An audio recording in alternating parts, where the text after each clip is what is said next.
सारथी। CM योगी का आज उत्तराखंड दौरा। सीएम योगी की मां की बिगड़ी तबीयत, ऋषिकेश एम्स में अपनी मां से मिलकर जाना उनका हाल। सीएम पुष्कर सिंह धामी ने किया स्थलीय निरीक्षण। किच्छा में निर्माणाधीन एम्स का स्थलीय निरीक्षण किया। गृह मंत्री अमित शाह का उत्तराखंड दौरा स्थगित। राजनीतिक कारणों के चलते दौरा स्थगित। उत्तरकाशी के हारसिल में था कार्यक्रम। यूपी के बाद अब उत्तराखंड में रेल हादसे में किसानपुर की रेलवे स्टेशन में गैस सिलेंडर मिलने से हड़कंप। जिला जेल में 2 कैदियों के फरार। एसएसपी हरिद्वार ने कैंप कार्यालय में की मीटिंग में एसपी सिटी, एसपी देहात रहे मौजूद। बद्रीनाथ धाम के कपाट 17 नवंबर को शीतकाल के लिए बंद होंगे। नवंबर को बंद होंगे बदमहेश्वर के कपाट। आप देख रहे हैं के न्यूज, खबरों का सारथी। नमस्कार, स्वागत है आपका के न्यूज में। मैं हूं आपके साथ विशाल पंडित। आप देख रहे हैं खबर उत्तराखंड। लक्सर से खबर है, केवलपुरी गांव में युवक ने लहराया तमंचा। आपसी झगड़े में तमंचा लहरा कर दिखा रहा था रौब। लक्सर कोतवाली पुलिस ने भेजा सलाखों के पीछे। लक्सर कोतवाली पुलिस ने भेजा सलाखों के पीछे।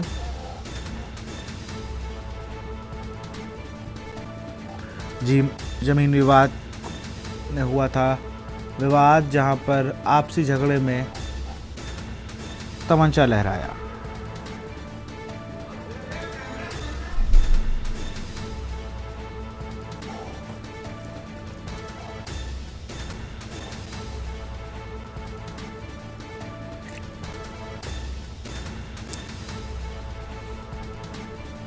लक्सर से खबर, केवलपुरी गांव में युवक ने लहराया तमंचा।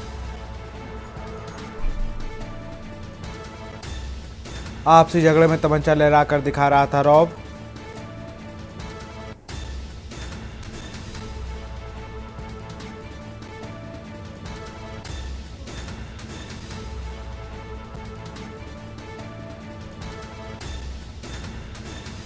गांव में जमीन विवाद में आपसी झगड़े में लहराया तमंचा।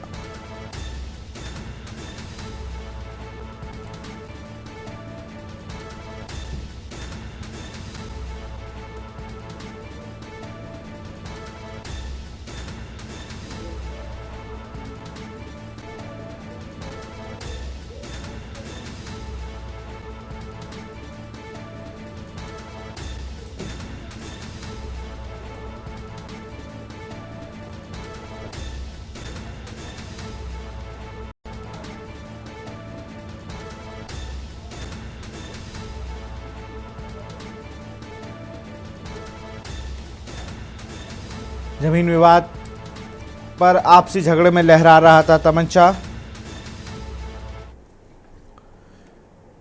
केदारनाथ उपचुनाव के लिए भाजपा कांग्रेस की तैयारियां तेज हो गई हैं। इसी कड़ी में उत्तराखंड कांग्रेस ने केदारनाथ उपचुनाव के लिए पर्यवेक्षकों की नियुक्ति कर दी है। कांग्रेस प्रदेश संगठन उपाध्यक्ष मथुरा जोशी ने बताया कि प्रदेश प्रभारी कुमारी शैलजा के निर्देश पर प्रदेश अध्यक्ष की ओर से खटीमा विधायक एवं उप नेता प्रतिपक्ष भुवन कापड़ी और झबरीड़ा विधायक वीरेंद्र जाति को पर्यवेक्षक की जिम्मेदारी सौंपी गई है। बता दें कि सत्ताधारी दल भाजपा की ओर से पर्यवेक्षक नियुक्त करने के साथ ही मंत्रियों को भी मोर्चे पर उतारा गया है।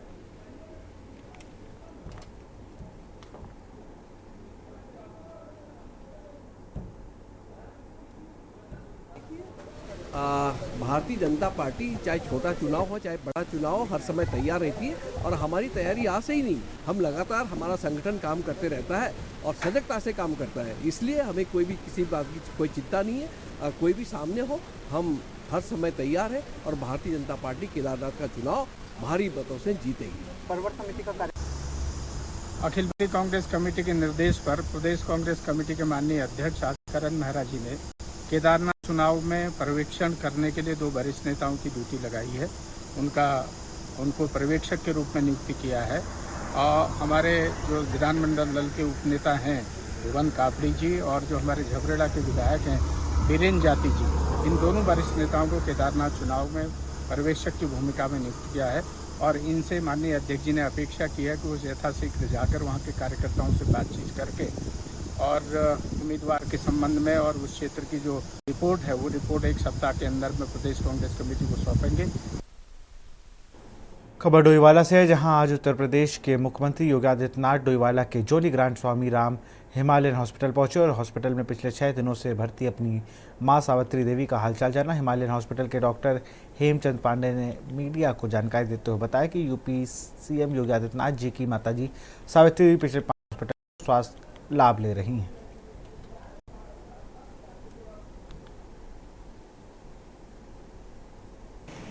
माता जी 5 दिन पहले यहाँ पर एडमिट हुई है और एक इनफैक्ट उनको हार्ट की प्रॉब्लम काफ़ी दिनों से चल रही थी और इस बीच में कुछ दर्द हो रहा था और देखने में ज़्यादा प्रॉब्लम हो रही थी और एहतियातन तौर पर जब यहाँ लाया गया, उम्र को ध्यान में रखते हुए 85-86 के आसपास हैं, तो उनकी पूरी जांच हो रही है। और इसी बीच में ये हुआ कि माननीय मुख्यमंत्री उत्तर प्रदेश सरकार उनके द्वारा भी इच्छा जाहिर की मैं माता जी को देखने यहाँ पे आता हूँ कर, तो आज उन्हीं को देखने पे आ रहे हैं। कोई ऐसी सीरियस बात नहीं है, आँख की प्रॉब्लम है और होपफुली अब एज के हिसाब से थोड़ा डिटोरेशन तो समय से होता ही है। मुख्यमंत्री योगी आदित्यनाथ जी की माता श्री यहाँ जर्जन है जो एडमिट है और पिछले 6 दिन से उनका यहाँ पर उपचार चल रहा है। अभी मुख्यमंत्री योगी आदित्यनाथ हॉस्पिटल में पहुँचे हैं, अपनी माँ जी का उन्होंने हालचाल जाना और डॉक्टर से स्वास्थ्य बात की है। क्योंकि ये बेहद निजी दौरा है तो इसलिए वो से दूर रखा गया है, लेकिन बताया जा रहा है कि माता जी की ज़्यादा खराब है तो सीएम योगी जब यहाँ पर पहुँचेंगे तो डॉक्टर से राय मशवरा करने वाले हैं, वो देखने वाले हैं कि अगर उनको कहीं और ले जाने की जरूरत होगी तो वो वाला कदम भी यहाँ पर उठाया जाएगा। राजकुमार के न्यूज़ डोईवाला। कोरोना काल जहां लोगों के लिए एक मुसीबत का सबब बना था, तो वहीं कोरोना काल गंभीर अपराधों में दोषी कैदियों के लिए वरदान साबित हुआ। इस दौरान नियमों का पालन के लिए कुमाऊं मंडल कैदियों को खोल दी गई थी, जिसमें कुमाऊं मंडल के 4 जेलों के 255 कैदियों पैरोल से वापस नहीं पहुंचे। अब फरार कैदियों को पुलिस ढूंढने में लगी हुई है, लेकिन अभी तक कोई सफलता हाथ नहीं लगी है। बता दें कि जेल प्रशासन की ओर से इन कैदियों को रिहा करने के आदेश बावजूद इनसे कई कैदी हत्या, डकैती और चोरी जैसे गंभीर अपराधों में दोषी पाए गए थे, जो अब तक फरार है। उत्तराखंड के कुमाऊं रीजन की पुलिस 250 से ज्यादा कैदियों को तलाशने के लिए अभियान चला रही है। इन्हें 3 साल पहले कोविड महामारी के दौरान पैरोल दिया गया था, उसके बाद से ये फरार हैं। पुलिस के मुताबिक फरार कैदियों को तलाशने, हिरासत में लेने और उन पर मुकदमा चलाने के लिए कई टीम बनाई गई है। पुलिस का तलाशी अभियान पूरे राज्य में चल रहा है। इसमें जितने लोग भी कोरोना काल के दौरान रिलीज किए गए थे पैरोल पे और उन्होंने वापस आमद नहीं कराई है, उन लोगों की धरपकड़ के लिए हम लोगों द्वारा टीमें बनाई गई और इसमें जितने लोग भी बाहर हैं उनको वापस अरेस्ट करके और विधिक कार्रवाई करके वापस उनको जो न्याय के वृक्ष में भेजा जाए।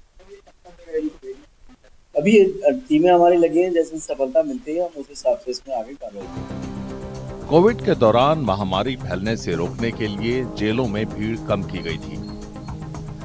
इसके लिए कई कैदियों को पैरोल पर रिहा कर दिया गया था।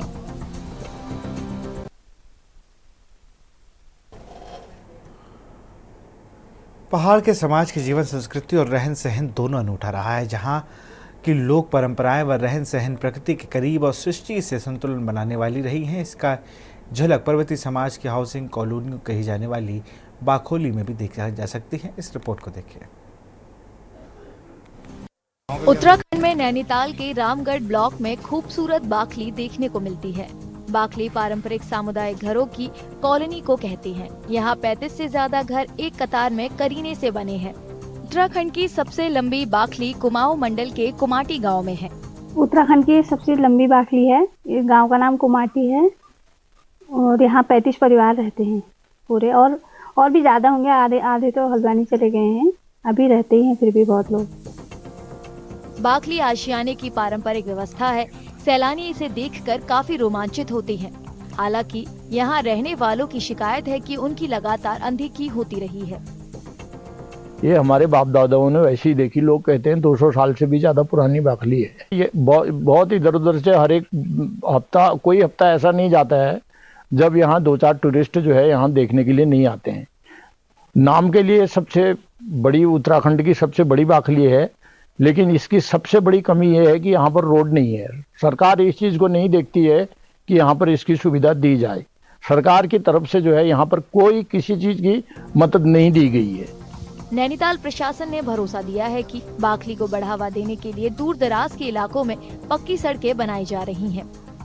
जो ग्रामीण क्षेत्रों में, पर्वतीय क्षेत्रों में जो सड़कों का काम है वो लगातार चल रहा है। पीएमजीएसवाई के माध्यम से भी सड़कें बनाई जा रही हैं और जो अन्य डिपार्टमेंट हैं, पीडब्ल्यूडी हैं, एक मुख्यमंत्री ग्राम सड़क योजना भी अभी आरंभ हुई है, उसमें भी सर्वे किए गए हैं।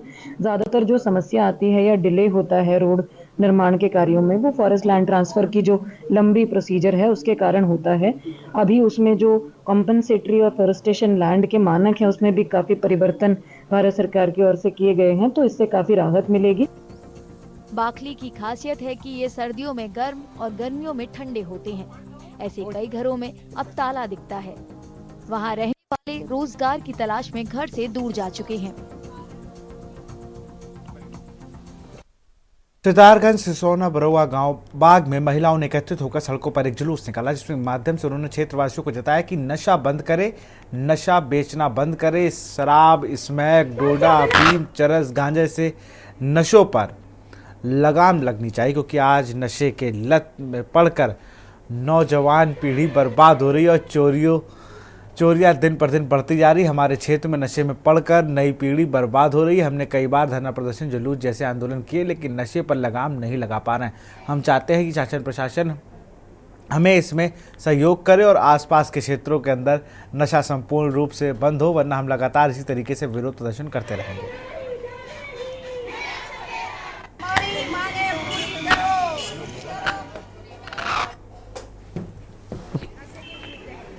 नशे में ऐसा ये गांव लुप्त हो गया है, मैं कुछ नहीं कर सकती। क्या इसमें बिगड़ी, कच्ची दारू बिगड़ी है और ये महिलाएं इतनी परेशान है। इनके जो पुरुष हैं, बच्चे हैं, इतने बिगड़ गए हैं, वो घर का धान, चावल, राशन, गैस, चूल्हा तक नहीं दे रहे। तो आज ये इतनी परेशान है तब ये सड़क में आई है, इसलिए इन्होंने आज ये प्रोग्राम चलाया है हमारा।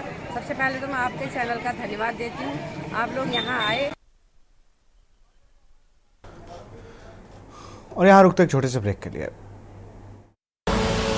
आप देख रहे हैं के न्यूज, खबरों का।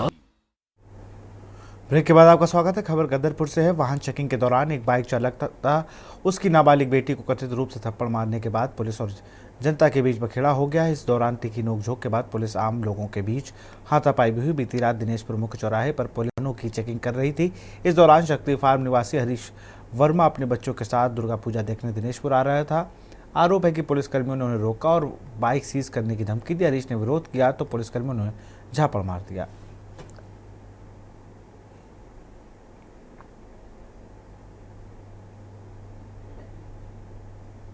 मैंने तो मैं अपने दो बच्चों के साथ दिनेशपुर जब मैंने एंट्री किया चौराहे पे, तब मुझे पुलिस वालों ने रोका और चालान काटने वाली बात कही।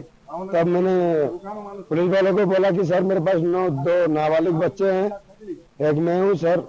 3 जने कह रहे कि तेरा 4 का चालान काटा जाएगा। मैं बोला सर क्यों? कह रहे काटा जाएगा तेरा 4 का चालान। जब मैंने विरोध किया कि सर मेरे साथ 2 नाबालिग बच्चे हैं और मैं हूँ, 4 का चालान क्यों काटिएगा, तब पुलिस वालों ने हाथापाई शुरू कर दी। तुरंत उनसे मारपीट शुरू हो गई। जो स्थानीय लोग जो मेले में आ रहे थे उनका जबरदस्ती चालान किया जा रहा था रात के 10 बजे। उससे कहीं ना कहीं अराजकता का माहौल पैदा हुआ है कि उत्सव के दिन हमारे, खासकर हमारे बंगाली समाज का इतना बड़ा पर्व है और लोग यहाँ पर 36 गांव से लोग यहाँ आते हैं मेला देखने, और पुलिस जानबूझकर व्यवस्था बनाने के नाम पर जो व्यवस्था फैलाने का काम किया है और कहीं ना कहीं लोगों को मारा पीटा तक, इवन बच्चों पर भी हाथ उठाया और कम से कम 250 से ऊपर गाड़ियों का चालान किया गया। ये कहीं ना कहीं पुलिस हम लोगों के हित में काम नहीं कर रही है, तो पीड़ित कर रही है आम लोगों का, गरीब लोगों का, और शोषण कर रही है। रामनगर पुलिस ने नशे के खिलाफ अपने अभियान को जारी रखते हुए एक आरोपी को गिरफ्तार कर उसके कब्जे से 56 पुड़िया अवैध गांजा बरामद किया। घटना के संबंध में जानकारी देते हुए कोतवाल अरुण कुमार सैनी ने बताया कि उत्तराखंड में चलाए जा रहे नशा मुक्त अभियान के अंतर्गत पुलिस द्वारा कार्रवाई करते हुए बताया गया। कोतवाली के वरिष्ठ उप निरीक्षक मनोज नायल कर्मचारियों के साथ क्षेत्र में चेकिंग कर रहे, तभी क्वेरी रोड पर एक व्यक्ति द्वारा नशीला पदार्थों की बिक्री सूचना करने की प्राप्त हुई।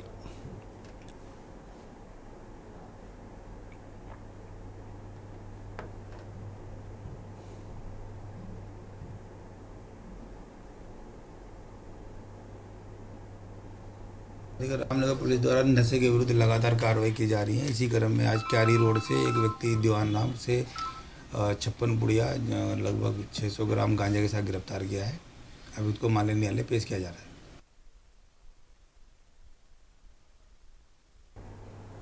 विकासनगर अंतर्गत थाना सहसपुर क्षेत्र में सबवाला क्षेत्र में 3 नकाबपोश बदमाशों ने एक बुजुर्ग दंपति को बंधक बनाकर लूट की वारदात को अंजाम देने की नाकाम कोशिश की है। बताया जा रहा है कि जब बुजुर्ग सुबह से मॉर्निंग वॉक के लिए निकल रहे थे तो उसी वक्त 3 नकाबपोश बदमाशों ने उन्हें घेर लिया और मुंह बांधकर लूटपाट करने की कोशिश की। साथ ही बचाव में आई उनकी पत्नी को भी नकाबपोश बदमाशों ने बंधक बनाने की कोशिश की, लेकिन उसके बाद चिल्लाने की आवाज़ सुनकर आसपास के लोग इकट्ठा होने लगे, जिसके चलते बदमाशों ने अपनी कोशिश कामयाब नहीं हो सके और लोगों को आता देखकर फरार हो गए।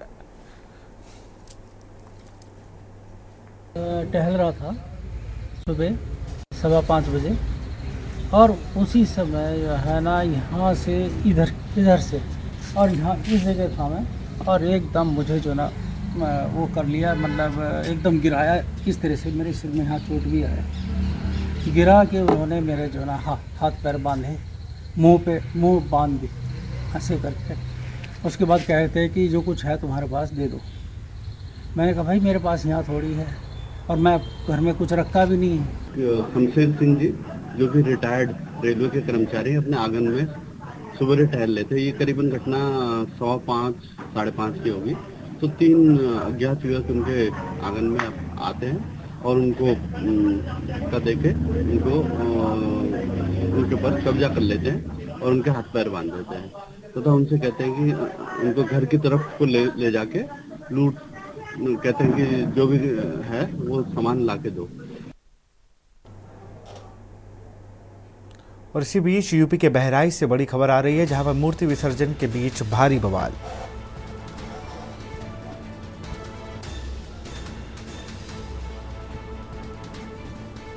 आगजनी व झड़प के बाद कई लोग घायल, 2 समुदाय के बीच झड़प के बाद बवाल।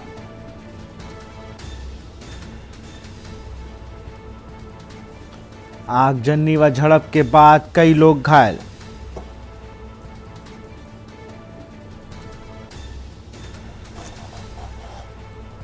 आगजनी व झड़प के बाद कई लोग घायल,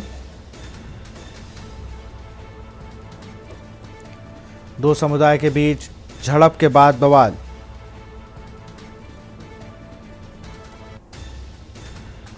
आगजनी व झड़प के बाद कई लोग घायल,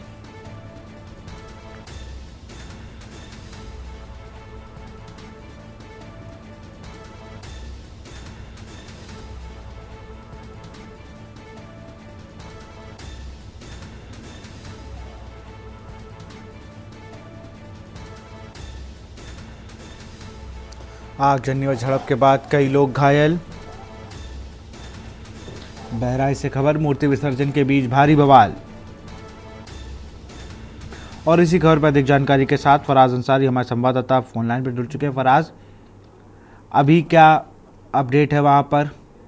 जी बिल्कुल, आपको बता दें कि जनपद बहराइच की माधी तहसील के महाराजगंज गांव में 2 समुदाय जो है मूर्ति विसर्जन के दौरान किसी बात को लेकर झड़प हुई थी और ये झड़प देखते देखते बड़े बवाल में बदल गई है। यहाँ पे आगजनी भी की गई है और कई लोग घायल हैं। सूत्रों की माने तो वहाँ पे फायरिंग की भी सूचना आ रही है, जिसमें एक की हालत गंभीर है, उसको जिला अस्पताल वहाँ से भेजा गया है। मौके पर भारी पुलिस फोर्स मौजूद है, लेकिन स्थिति कंट्रोल करने की कोशिश की जा रही है। एसपी जी भी मौके पे पहुंचे।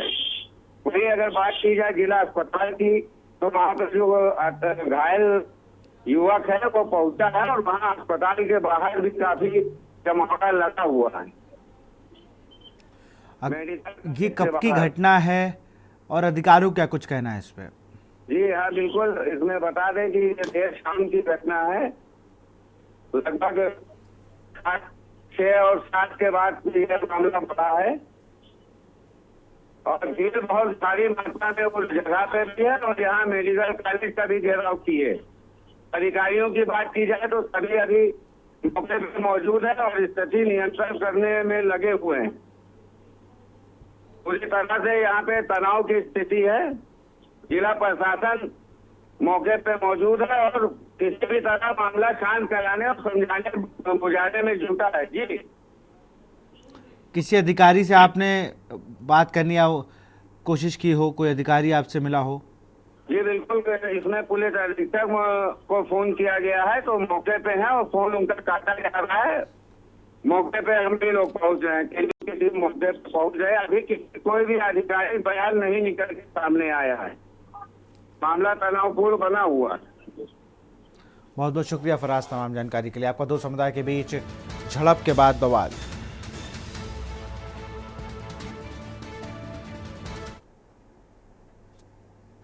तो फिलहाल इस बुलेटिन में इतना ही। देखते रहिए न्यूज़ इंडिया। नमस्कार।